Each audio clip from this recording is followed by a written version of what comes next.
അൽഫാം, ഷവർമ, മന്തി അങ്ങനെ എന്ത് കഴിക്കുമ്പോഴും ഒപ്പം മയോണൈസും ഇപ്പോൾ നിർബന്ധമായി മാറിക്കൊണ്ടിരിക്കുകയാണ്. ഭക്ഷണത്തെക്കാളേറെ മയോണൈസ് കഴിക്കുന്നവരുമുണ്ട്. തീരുന്നതിനനുസരിച്ച് വീണ്ടും വീണ്ടും മയോണൈസ് ആവശ്യപ്പെടുന്ന ബിരുദന്മാരെ കാണുമ്പോൾ ഇവരെന്താ ഇത് കുടിക്കുവാണോ എന്ന് നമ്മളിൽ പലരും മനസ്സിൽ ചോദിച്ചിട്ടുമുണ്ടാകും. പലരുടെയും ജീവൻ ഈ മയോണൈസ് കാരണം നഷ്ടപ്പെട്ടിട്ടുണ്ടെന്ന് വാർത്തകൾ വന്നിട്ടും ഇതിനോടുള്ള ഇഷ്ടം ആർക്കും ഒരു തരി പോലും കുറഞ്ഞിട്ടില്ലെന്നതാണ് സത്യം. മയോണൈസിനോട് അത്രയേറെ ഇഷ്ടമുള്ള ഭക്ഷണപ്രേമികൾക്ക് ഒരു സന്തോഷ വാർത്തയുണ്ട്. എന്താണെന്നല്ലേ? ഇനി ഭക്ഷണ സാധനങ്ങൾക്ക് സൈഡായല്ല, കുടിക്കാൻ കുപ്പിയിൽ കിട്ടും ഈ മയോണൈസ്. പക്ഷെ ഇവിടെയല്ല.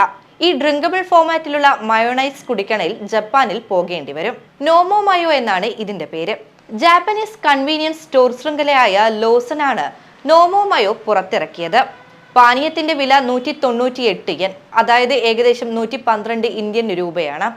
നേരത്തെ തന്നെ സുഷി, റൈസ് ബോൾ, പിസ്സ തുടങ്ങിയ വിഭവങ്ങളിൽ ജപ്പാൻകാർ മയോണൈസ് ഉപയോഗിക്കാറുണ്ട്. എന്നാൽ ഇപ്പോൾ പാനീയ രൂപത്തിൽ മയോ എത്തുന്നതിന് സമ്മിശ്ര പ്രതികരണമാണ് ലഭിക്കുന്നത്. നോമോ മയോ യഥാർത്ഥ മയോണൈസ് അല്ലെന്നും മയോണൈസ് ശൈലിയിലുള്ള പാനീയമാണെന്നും ലോസൺ വ്യക്തമാക്കുന്നു. പാൽ ഉൽപ്പന്നങ്ങൾ, മയോണൈസ് ഫ്ലേവർ, മുട്ട എന്നിവയാണ് ചേരുവകളായി ലേബലിലുള്ളത്. അതേസമയം പാനീയത്തിന് മയോണൈസിന്റെ രുചി തന്നെയാണെന്നാണ് പുറത്തുവരുന്ന റിപ്പോർട്ടുകൾ. എന്നാൽ വാങ്ങരുത്, അരോചകമാണെന്നാണ് കമന്റുകൾ വരുന്നത്.